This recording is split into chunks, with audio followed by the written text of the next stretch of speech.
네, 안녕하세요. 디지털 목자 최중현입니다. 어디 뒤로 좀 이렇게.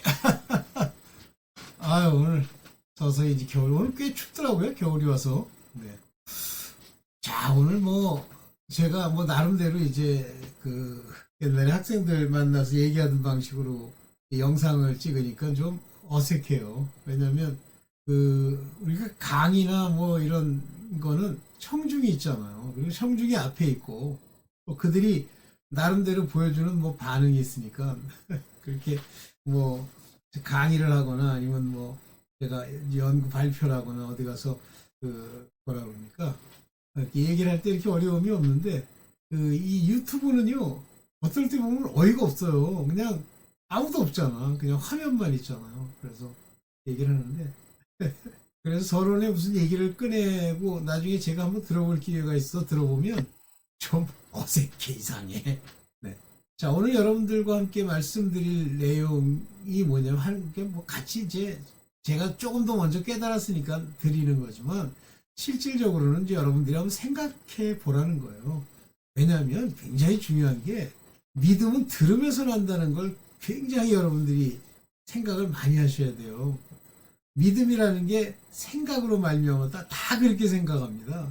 오늘 제가 저 뒤에다 faith 믿는 자들이 믿음에서 떠나는 이유 그러면서 이제 그 뒤에 말씀을 이렇게 붙여놨는데 머리로 믿는 사람이 있습니다. 지식으로 믿는 사람이 있어요.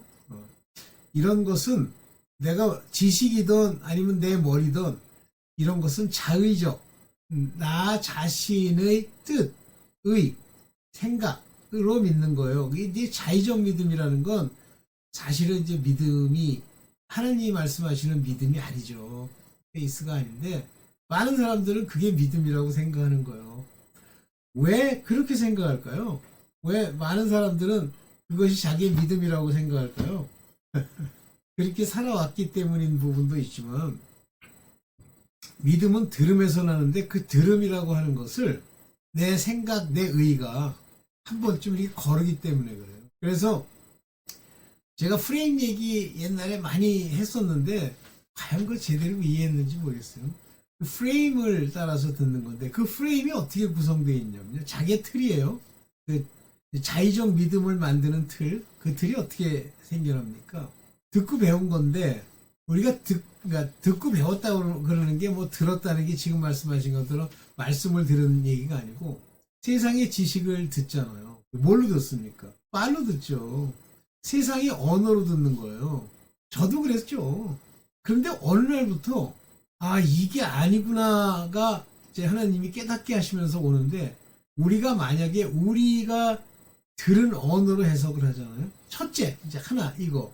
이 얘기는 제가 어떤 교단이나 교파에 소속되어 있지 않기 때문에 담대히 말할 수 있는 겁니다. 성경 안에 성경을 번역한 초기 우리 개혁 성경이나 뭐 개정 개혁이라는 성서 공회에서 그 번역을 할 때 그 번역자들의 수준 그 수준이 못 미치는 거예요. 그래서 우리나라 성경은 다 번역한 거라고 그랬죠. 그러면 뭘 보고 번역합니까? 영어를 보고 번역한 거예요. 처음에 흠정역은 중국어에서 번역한 건데 나중에 이제 성서공회가 관여해서 뭐 개혁이니 개정개혁이니 다 영어에서 번역한 거예요. 근데 더 심각한 것은 그 영어가 어떤 영어냐면 RV라는 영어, Revised Version이라는 그 RV는요 천주교 성경이에요. 천주교가 번역을 한 거야. 천주교가 번역한 번역의 원본은요, RV의 원본은요, 우리가 말하는 다수사본, 공인사본이 아니고 소수도 아닌 것, 헤더린 수도원에서 거기서 주워온 버리는 성경, 왜곡된 성경을 가지고 거기서부터 번역한 것이 RV이고요. 그 RV를 번역한 게 우리나라 개혁 성경입니다. 물론 이제 목사가 그 번역하는 사람이 가지고 있는 뭐 지식을 따라 좀 번역을 했겠는데 우리나라의 가장 나쁜 점이 뭐냐면 이렇습니다. 저도 이제 나이가 있잖아요. 근데 제가 나이가 있다고 해서 어떤 지식과 그들이 가지고 있는 전문성을 무시합니까? 저는 무시 안 해요. 제가 이 유튜브를 보면서 영상만 보면서 얘기하다 보니까 무시하는 것 같은 모습들이 보일 때가 있죠. 그런데 제가 상정하는 그 청중의 어떤 모델이 있죠. 근데 여러분들 이걸 들으시는 여러분들은 그 모델 중에 훌륭한 분들도 있고 지식이 많은 분들도 있고 전문적인 분들도 있고 또 뭐 남녀노소 지위 뭐 다 있는 사람들이 여러 있죠. 근데 제가 상정하는 사람은 누구냐면 내가 과거에 만났던 그 교인들, 문제 있는 교인들을 상정하고 얘기를 하다 보니까 좀 무시하는 것처럼 들리지만 그냥 감안하고 들으세요. 이게 유튜브가 갖는 이제 단점이요. 또 어떻게 보면 장점이기도 합니다. 오케이. 그 전문성을 그대로 받아줘야 돼요.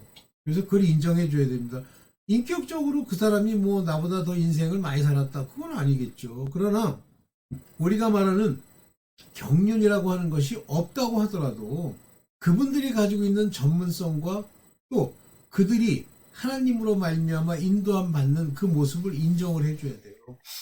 근데 한국인의 가장 큰, 특히 우리같이 나이 먹은 사람의 가장 큰 문제가 뭐냐면 에브리싱을 나이로 그냥 갖다 뭉개려는 사람들이 많아요.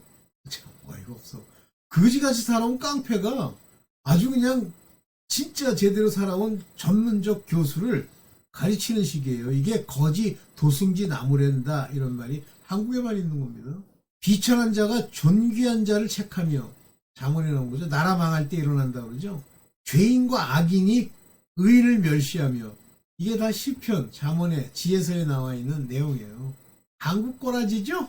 이재명이 같은 게 이게 저질 아닙니까? 저질. 내가 이제 그 인간의 저질됨을 얘기하려고 그러면 여러 가지 여러분들 걸리는 게 있어서 제가 말을 못 하는데 저질이에요. 자, 그런 자들이 존귀한 자를 아주 우습게 알잖아요. 없지 뭐. 그런 인간이 있는 건데 망할 때가 된 거예요. 지금 나라 망하는 모습 보이시죠? 저게 심해지면요 나라가 망하는 거예요. 근데 참 재밌죠. 악인들 준동하는 꼬라지 보면 야 별놈 다 있죠. 이제 자기의 정체성 자기의 모습이 드러나잖아요. 놔두고 이런 식으로 그렇게 번역된 솔직히 뭐 잘못 번역된 거죠. 근데 번역한 자신은 아주 훌륭하다고 생각을 해요. 옳다고 생각해요. 그러면서 그 젊은 사람들 전문가들이 지적하는 문제에 대해서 아주 똘똘 그 자존심으로 뭉쳐가지고 나르시스트죠 뭐. 아주 무시하고 안 받아들이고 자기네들의 세를 구축하고 그걸로 힘을 발휘하고 정치랑 똑같은 거예요. 그래서 성경이 안 바뀌는 겁니다. 그러다 보니까 어떤 현상이 일어나냐면 세번역, 표준번역, 공동번역, 공동번역은 뭐 천주교랑 같이 안 가기가 좀 그런데 그래도 괜찮은 부분들이 있어요. 공동번역, 현대인의 성경, 그 다음에 이제 새 한글 성경이 원래 나온 거죠. 이렇게 새롭게 나오는 거예요. 죄송합니다. 안 고치기 때문에 자기네들이 옳다고 주장하기 때문에. 저는 옛날에 한번 봤거든요. 그런 사람. 근데 그 사람은 그래도 집단에 뭐 서울대 무슨 뭐 영문과인가 뭐 거길 나왔다고 그래가지고 그게 목사가 됐는데 자기가 가지고 있는 그 서울대라고 하는 그 타이틀 그걸 굉장히 내세우는데 뭐 인정합니다. 그러나 그 인간도 못 벗어나는 게 뭐냐면 바로 조금 전에 제가 얘기했던 그 테두리를 못 벗어나더라고요. 오케이. 이런 성경을 여러분들이 읽으시고 그 성경이 풀어놓은 단어 이 단어를 다시 자기식의 단어 풀이로 맞바꿔요. 이게 프레임이 되는 겁니다. 그래서 뭐 이제 목사가 뭐 한마디 하면 뭐 믿음만 가지면 됩니다. 그러면 그것이 자기가 생각하는 자의적 믿음, 하나님이 주신 선물의 믿음이 아닌 자의적 믿음을 가지고 그 믿음을 재단하고 믿음이 있다고 스스로 생각하면서 모든 성경의 말씀들을 자기를 중심으로 풀어내는 거예요. 다 그래요. 지금 여러분들 제가 만나본 많은 사람들은 전부 그래요. 그 다음에 이제 자기 자신이 확신이 없으면 자기 목사 들이댑니다. 목사도 가짜인데? 저죠. 제가 뭐 어떻게 보면 이제 제가 이 하는 이야기를 듣고선 뭐 이제 삐지는 사람 뭐 듣기 싫은 사람도 있겠지만 뭐 그러면 안 들으셔도 돼요. 근데 저는 옥하는 목사의 얘기를 들을 때마다 인간의 말로는 그럴듯해 보이는데 뭐 제가 듣기에는 그럴듯하지도 않아요. 논리에 좀 문제가 있어요. 그런데 그 사람의 논리의 특징이 뭐냐면 듣는 청중과 그 수준에 맞는 식의 논리예요. 다시 말하면 옥한흠 목사 같은 사람의 수준이 그거라는 얘기겠죠. 그겁니다. 그래서 예수께서 오셨죠. 이 오신 예수께서 인자로 오신 거예요. 사람의 모습을 띠고 오셨죠. 그러면 우리는 뭘 들어야 되냐면 예수 그리스도의 인자가 그 입으로 말을 낼 때 사람들이 내는 말 단어처럼 들으면 안 되는데도 그때 당시 사람들은 예수 그리스도를 인자로 보기 때문에, 근데 인자 맞죠? 그리스도가 이 육신을 입고 오시는 사람이기 때문에. 근데 인자를 어느 수준으로 폄훼하냐면 자기랑 같이 있는 사람들 또는 자기가 알고 있는 랍비들, 하여튼 인간 군상들의 수준에서 예수 그리스도를 바라보는 거예요. 자, 하나님이 우리에게 주신 깨달음으로 바라보는 것도 아니고 그분이 하신 말씀이 빛처럼 비추어서 우리 마음을 밝히니까 그 깨달음으로 듣는 것도 아니에요. 다 자기식으로 듣는 거예요. 그래서 여러 의견이 나오는데 죄송합니다. 그 의견에 대해서 조금 이제 한번 보면서 볼게요. 요거요. 요한복음 7장 39절입니다. 자, 이것은 예수를 믿는 사람이 받게 될 성령을 가리켜 하신 말씀이에요. 예수께서. 그러나 예수께서 아직 영광을 받지 않으셨으므로 성령이 아직 사람들에게 오시지 않았다. 그러니까 성령은 예수님을 그대로 예표하시는 분이에요. 그 예표가 아니라 그냥 그 자신이세요. 그래서 예수가 하나님이신데 그 예수께서 이 땅에서 레마로 하신 말씀들을 다시 우리 마음 안에서 해주시는 분, 진리를 주시는 분, 거기다가 우리를 책망하시고 죄에 대해서, 의에 대해서, 심판에 대해서 말씀해 주시는 그분, 바로 그 세 가지의 말씀, 성령의 말씀이 생수예요, 우리에게. 근데 아직 성령을 못 받았어요. 그래서 못 받았어요. 성령이 안 계시니까 어떻게 평가를 하냐면요, 여기 보세요. 이 말씀을 들은 무리 가운데는 이 사람은 정말로 예언자이다 라고 말하는 사람도 있고, 이 사람은 예수 그리스도이다 라고 말하는 사람도 있었다. 그러나 더러는 이렇게 말하였다. 갈릴리에서 그리스도가 날 수 있을까? 또는 메시아 죄송합니다. 이건 잘못 있을까? 그러면서 뭐라고 그러냐면 성경은 그리스도가 다윗의 후손 가운데 날 것이요 또 다윗이 살던 마을 베들레헴에서 날 것이라 말하지 않았는가 하면서 43절 무리 가운데 예수 때문에 분열이 일어났습니다. 이게 굉장히 중요한 부분인데요. 여러분들이 예수님의 말씀 또는 사람의 말이라도 듣고 그 말을 가지고 여러 가지 의견이 존재하는 거예요. 왜 의견이 존재합니까? 여러분 당연히 의견 많이 존재하잖아요. 내가 옳다, 네가 옳다. 근데 여러분들이 의견이 옳다라고 주장하는 그 주장의 근거가 뭡니까? 성령이셔야 돼요. 성령의 깨달음. 여러분들은 특히 한국인들은 사람을 우상시해서 그 사람이 얘기한 옳다고 자기가 생각하는 자기 프레임이 하나 성립이 되면 모든 걸 거기다가 걸고 그 사람을 하나님으로 섬기는 거예요. 그렇게 예언자라고 하는 사람도 있고 그리스도라고 하는 사람도 있고 여러 사람이 있다고 얘기를 하는 거예요. 근데 그 중에는 그리스도, 그러니까 예수께서 하신 말씀을 듣고 죽이려는 사람도 있는 거예요. 왜 그러죠? 그게 프레임이에요. 자기 틀, 자의적 해석. 그래서 여기 뒤에 말씀하고 있는 믿는 자들이 믿음에서 떠나는 이유가 뭐냐면 여기 맞는 믿음은 사람마다 각기 다릅니다. 자의적 믿음을 가진 사람은 하나님의 진실된 페이스, 즉 하나님이 주시는 그 믿음이 없기 때문에 자기들이 말하는 믿음에서 떠나는 거예요. 절대 하나님이 주시는 믿음, 선물의 믿음을 받은 자들은 절대 떠나지 않습니다. 믿음을. 왜 안 떠나게 되냐면 하나님이 그들을 끝까지 살리려고 인도하시기 때문에 그래요.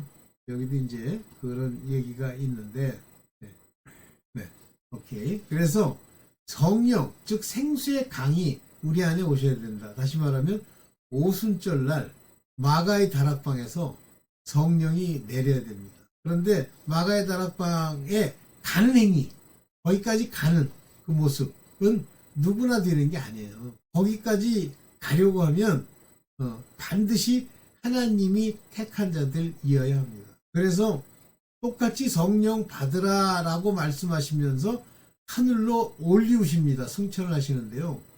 이때 거기에 있었다는 게 500여 문도라고 되어 있어요. 그런데 그 마가의 다락방에 모인 사람은 몇 명이죠? 제가 뜻은 정확하지 않습니다. 한번 읽어보세요. 300여 명입니다. 그러면 그 200여 명은 다 어디 갔어요?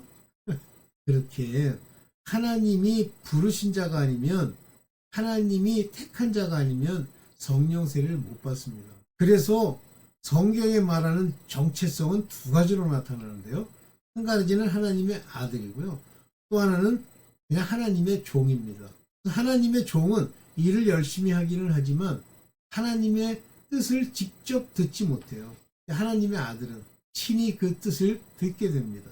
그래서 성령이 은혜로 우리 가운데 주신 은혜, 주신 믿음이면 그 믿음이 하나님의 인도함을 받아서 장성한 분량, 그리고 터 위의 견고케됨까지 가게 되죠. 그리고 거룩으로 그들을 인도하고 그들의 삶 속에는 경건이 떠나지 않죠. 여러분들 이제 경건 얘기를 제가 했으니까 여러분들 오케이. 자, 이제 알아들을 텐데. 하나님이 심판할 때 뭘로 심판한다 그랬어요? 경건으로 심판한다고. 재밌죠? 경건으로 심판합니다. 그러면 우리는요, 온전케 하시는 율법, 즉 하나님이 기뻐하시는 경건을 우리가 이루어야 되는데 내가 이룹니까? 하나님의 기뻐하시는 경건은 두 가지라 그랬죠. 근데 제일 중요한 건 고난 중에 있는 과부와 과부를 visit, 찾는다, 방문한다, 돌본다. 그러니까 이것만 하려고 하는 사람이 있어요. 더 중요한 건 두 번째 겁니다. 새 속에 물들지 않게 지키는 겁니다. 내가 지켜요? 나를 버리면 내 안에 계신 그리스도께서 성령으로 저를 인도해서 새 속으로부터 벗어나게 해줍니다. 세상으로. 이런 모든 들은 것이 그 마음에서 진리대로 해석할 수 있는 것이 하나님의 성령, 곧 믿음의 약속의 결과예요. 새 속에 물들어가지고 살면서 되지 않을까 그러는데 안 돼. 제가 안타까워하는 사람들도 많아요. 겉모양으로는 경건하죠. 근데 이렇게 보면 말이나 태도나 사람을 대하는 자세 이런 거는 경건한 자 같아요. 근데 뭐가 안 되냐면 자기 유익이 딱 되면은요, 그런 모든 걸 버리고 거짓을 택합니다. 제가 아는 분은 좀 그렇게 훌륭해요. 모태신앙이시도 하시고. 그런데 정작 이제 자기가 돌아다니면서 밥도 먹고 해야 되는데 그 옛날에 뭐가 있었죠? 여러분들 백신 안 맞으면 이제 어디 가서 밥도 못 먹었잖아요. 증명서 내보여야 됐잖아요. 그러면 차라리 안 먹는 게 나아요. 식당 같은 데. 그런데 그분은 그걸 가짜로 만들어 가지고 다니더라고요. 그래서 이런 거를 이렇게 가지고 다니면 나 더 얘기하려다가 안 했어요. 왜냐면 이게 거짓이니까. 그러니까 그런 작은 부분에서 살펴보면 그분이 어떤 사람인지를 알 수 있어요. 그렇지만 우리는 뭐만 보냐면 내 기분에 맞느냐, 내 기분에 맞지 않느냐를 가지고 그 상대를 판단하고 그 상대의 값어치를 헤아리려고 들어요. 그런데 여러분 분명히 알아야 될 것은 내가 기분 나쁘거나 내 마음에 찔리거나 내가 저 사람을 미워하잖아요. 미워할 수 있게 되잖아요. 꼴보기 싫다.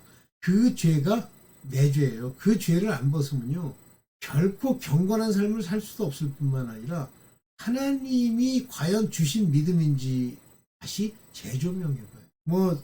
저도 과거에 이제 이렇게 살다 보면 꼴보기 싫은 사람들이 있죠. 그런데 가만히 생각을 한번 해보세요, 여러분들. 여러분들 이제 꼴보기 싫지 않은 것 가지고 생각해보라는 게 아니라 여러분 마음에도 꼴보기 싫다라고 생각하는 어떤 분이 있을 때 그거에 대해서 한번 생각을 해보세요. 제가 그런 표현을 옛날에 이제 강의할 때 학생들한테 그런 얘기를 하는데, 제가 아주 오래전에 이제 마음에 품었던 거예요. 그 사람들이 내 뺨을 때렸습니까? 아니면 내 돈을 뺏어갔나요? 그들이 한 게 뭐예요? 말로 나를 낮추었어요? 나를 멸시했습니까? 내게 욕했어요? 무슨 상관이었어요? 그 욕을, 그 무시함을 그 사람들이 내게 하는 그 내 이야기, 말을 내가 그대로 수용하면 그 모든 것이 합력해서 내가 더 나은 곳으로 갈 수 있습니다. 뭐 내가 뭐 당장 그것 때문에 큰 문제가 된 게 아니니까. 근데 왜 그걸로 인해서 미워하고 심지어 아까 얘기한 대로 죽이려고 듭니까? 저들이 왜 예수를 잡으려고 그래요? 듣기 싫은 소리 했다고 그러잖아요. 그게 왜 그렇게 심각하게 예수를 죽여야 됩니까? 이게 이제 문제인 거예요. 그러니까 인간이 말한 거 하나 가지고 온갖 저주와 죄를 다 져요. 근데 그 밑바닥에 또 뭐가 있죠? 제가 옛날에 얘기했는데 시기와 질투가 있다 그랬잖아요. 교회의 싸움이고 뭐 어디 미워하는 꼬라지고 다 시기예요. 가인 모양 시기의 살인에 아니 아벨이 뭘 했다고 가인이 시기하는 건 좋아요. 왜 죽입니까? 왜 시기가 났는데 왜 그 요셉의 형들이 요셉을 그렇게 팔고 거짓말해서 그렇게 해요? 나중에 그거 회개하느라고 요셉 만나가지고 별짓 다 당하죠? 깨달으라고 주는 거예요. 그랬더니 유다가 그나마도 유다가 좀 나아서 뭐라고 우리가 우리 동생 하나를 그렇게 한 것에 죄값을 받는다 그러잖아요. 그러니까 그 죄값을 받는다는 걸 아는 게 회개입니다. 여러분들이 진짜 곰곰이 잘 생각하셔야 돼요. 이게 하나님이 주신 바 그 심령의 마음이 아니면 묘합니다. 쓸데없는 것에 초점을 맞춰요. 오늘은 여기까지만 하고 성령을 받도록 여러분들이 최선을 다하길. 네, 감사합니다.